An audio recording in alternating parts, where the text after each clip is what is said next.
जय श्री कृष्णा। आपका दीक्षिखा के चैनल में स्वागत है। भागवत गीता की श्लोक और अर्थ। भूमिका।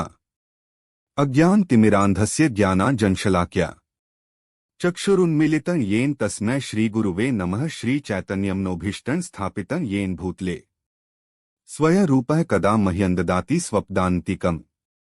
मैं घोर अज्ञान के अंधकार में उत्पन्न हुआ था और मेरे गुरु ने अपने ज्ञान रूपी प्रकाश से मेरी आंखें खोल दी। मैं उन्हें सादर नमस्कार करता हूँ।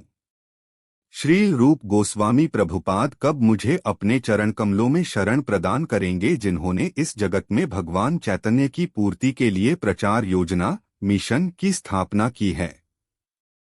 वंदेह श्री गुरोः श्रीयुतपदकमलं श्री गुरुन् वैष्णवांश्च श्रीरूपं साग्रजातं सहगण रघुनाथान्वितं तं सजीवं साद्वैतं सावधूतं परिजनसहितं कृष्ण चैतन्य देवं श्री राधा कृष्ण पादान सहगण ललिता श्री विशाखान्विताश्च। मैं अपने गुरु के चरण कमलों तथा समस्त वैष्णवों के चरणों को नमस्कार करता हूँ। मैं श्री रूप गोस्वामी तथा उनके अग्रज सनातन गोस्वामी एवं साथ ही रघुनाथ दास, रघुनाथ भट्ट, गोपाल भट्ट एवं श्री जीव गोस्वामी के चरण कमलों को सादर नमस्कार करता हूँ। मैं भगवान कृष्ण चैतन्य तथा भगवान नित्यानंद के साथ साथ आचार्य गदाधर, श्रीवास तथा अन्य पार्षदों को सादर प्रणाम करता हूँ। मैं श्रीमती राधा रानी तथा श्री कृष्ण को श्रीललिता तथा श्री विशाखा सखियों सहित सादर नमस्कार करता हूँ। हे कृष्ण करुणा सिंधो दीनबंधो जगतपते गोपेश गोपिका कांत राधा कांत नमोस्तुते। हे कृष्ण, आप दुखियों के सखा तथा सृष्टि के उद्गम हैं। आप गोपियों के स्वामी तथा राधा रानी के प्रेमी हैं। मैं आपको सादर प्रणाम करता हूँ। तप्त कांचन गौरांगी राधे वृंदावनेश्वरी वृषभानुसुते देवी प्रणमामि हरिप्रिये।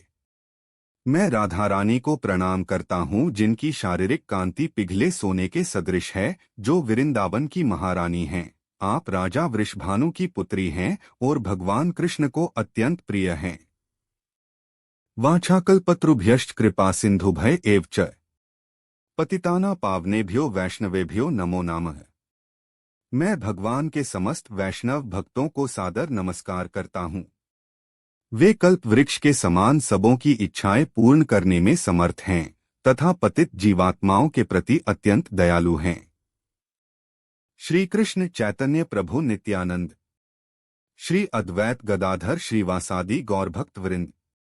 मैं श्री कृष्ण चैतन्य प्रभु नित्यानंद, श्री अद्वैत गदाधर श्रीवास आदि समस्त भक्तों को सादर प्रणाम करता हूँ। हरे कृष्ण कृष्ण कृष्ण हरे हरे, हरे राम राम राम हरे हरे। भगवतगीता को गीतोपनिषद भी कहा जाता है। यह वैदिक ज्ञान का सार है और वैदिक साहित्य का सर्वाधिक महत्वपूर्ण उपनिषद है। निस्संदेह भगवद गीता पर अंग्रेजी भाषा में अनेक भाष्य प्राप्त हैं, अतएव यह प्रश्न किया जा सकता है कि एक अन्य भाष्य की क्या आवश्यकता है। इस प्रस्तुत संस्करण का प्रयोजन इस प्रकार बताया जा सकता है। हाल ही में एक अमेरिकी महिला ने मुझसे भगवद गीता के एक अंग्रेजी अनुवाद की संस्तुति चाही। निस्संदेह अमेरिका में भगवद गीता के अनेक अंग्रेजी संस्करण प्राप्त हैं, लेकिन जहां तक मैंने देखा है, केवल अमेरिका ही नहीं अपितु भारत में भी कठिनाई से कोई प्रमाणिक संस्करण मिलेगा, क्योंकि लगभग हर एक संस्करण में भाष्यकार ने भगवद गीता यथारूप के मर्म का स्पर्श किए बिना अपने मतों को व्यक्त किया है। भगवद गीता का मर्म भगवद गीता में ही व्यक्त है। यह इस प्रकार है, यदि हमें किसी औषधि विशेष का सेवन करना हो तो उस पर लिखे निर्देशों का पालन करना होता है। हम मनमाने ढंग से या मित्र की सलाह से औषधि नहीं ले सकते। इसका सेवन लिखे हुए निर्देशों के अनुसार या चिकित्सक के आदेशानुसार करना होता है। इसी प्रकार भगवद गीता को इसके वक्ता द्वारा दिए गए निर्देशानुसार ही ग्रहण या स्वीकार करना चाहिए। भगवद गीता के वक्त भगवान श्री कृष्ण हैं। भगवद गीता के प्रत्येक पृष्ठ पर उनका उल्लेख भगवान के रूप में हुआ है। निस्संदेह भगवान शब्द कभी कभी किसी भी अत्यंत शक्तिशाली व्यक्ति या किसी शक्तिशाली देवता के लिए प्रयुक्त होता है, और यहाँ पर भगवान शब्द निश्चित रूप से भगवान श्री कृष्ण को एक महान पुरुष के रूप में सूचित करता है। किंतु साथ ही हमें यह जानना होगा कि भगवान श्री कृष्ण पूर्ण पुरुषोत्तम भगवान हैं, जैसा कि शंकराचार्य, रामानुजाचार्य, मध्याचार्य, निम्बार्क स्वामी, श्री चैतन्य महाप्रभु तथा भारत के वैदिक ज्ञान के अन्य विद्वान आचार्यों ने पुष्टि की है। भगवान ने भी स्वयं भगवत गीता में अपने को परम पुरुषोत्तम भगवान कहा है और ब्रह्म संहिता में तथा अन्य पुराणों में, विशेषतया श्रीमद्भागवतम में जो भागवत पुराण के नाम से विख्यात है, ये इसी रूप में स्वीकार किए गए हैं। कृष्णस्तु भगवान स्वयं। अतएव भगवत गीता हमें भगवान ने जैसे बताई है वैसे ही स्वीकार करनी चाहिए। भगवत गीता के चतुर्थ अध्याय में 4.13 भगवान कहते हैं, इम विवस्वते योग प्रोक्तवान हम व्ययं विवस्वान मनवे प्राह मनुरिक्ष वाक्वे ब्रवीत एवं परंपरा प्राप्त मिम्राजर्षयो विदुः सकाले न महता योगो नष्टः परंतप स एवायं मया तेद्य योगः प्रोक्तः पुरातन भक्तोसी में सखा चेती रहस्य हेतुत्तमम्। यहाँ पर भगवान अर्जुन को सूचित करते हैं कि भगवद गीता की यह योग पद्धति सर्वप्रथम सूर्यदेव को बताई गई। सूर्यदेव ने इसे मनु को बताया और मनु ने इसे इक्ष्वाकु को बताया। इस प्रकार गुरु परंपरा यह योग पद्धति एक वक्ता से दूसरे वक्ता तक पहुंचती रही, लेकिन कालांतर में यह छिन्न भिन्न हो गई। फलस्वरूप भगवान को इसे फिर से बताना पड़ रहा है, इस बार अर्जुन को कुरुक्षेत्र के युद्धस्थल में।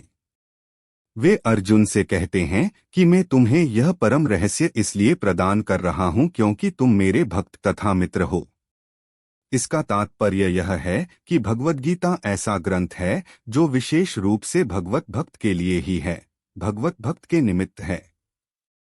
अध्यात्मवादियों की 3 श्रेणियां हैं, ज्ञानी, योगी तथा भक्त, या कि निर्विशेषवादी, ध्यानी और भक्त। यहाँ पर भगवान अर्जुन से स्पष्ट कहते हैं कि वे उसे इस नवीन परंपरा, गुरु परंपरा का प्रथम पात्र बना रहे हैं, क्योंकि प्राचीन परंपरा खंडित हो गई थी। अतएव यह भगवान की इच्छा थी कि सूर्यदेव से चली आ रही विचारधारा की दिशा में ही अन्य परंपरा स्थापित की जाए, और उनकी यह इच्छा थी कि उनकी शिक्षा का वितरण अर्जुन द्वारा नए सिरे से हो। वे चाहते थे कि अर्जुन भगवद गीता ज्ञान का प्रामाणिक विद्वान बने। अतएव हम देखते हैं कि भगवद गीता का उपदेश अर्जुन को विशेष रूप से दिया गया, क्योंकि अर्जुन भगवान का भक्त, प्रत्यक्ष शिष्य तथा घनिष्ठ मित्र था। अतएव जिस व्यक्ति में अर्जुन जैसे गुण पाए जाते हैं, वह गीता को सबसे अच्छी तरह समझ सकता है। कहने का तात्पर्य यह है कि भक्त को भगवान से प्रत्यक्ष रूप से संबंधित होना चाहिए। ज्यों कि कोई भगवान का भक्त बन जाता है, त्यों ही उसका सीधा संबंध भगवान से हो जाता है। यह एक अत्यंत विशद विषय है, लेकिन संक्षेप में यह बताया जा सकता है कि भक्त तथा भगवान के मध्य 5 प्रकार का संबंध हो सकता है। कहानी अच्छी लगी हो तो लाइक एंड सब्सक्राइब जरूर कीजिएगा। धन्यवाद।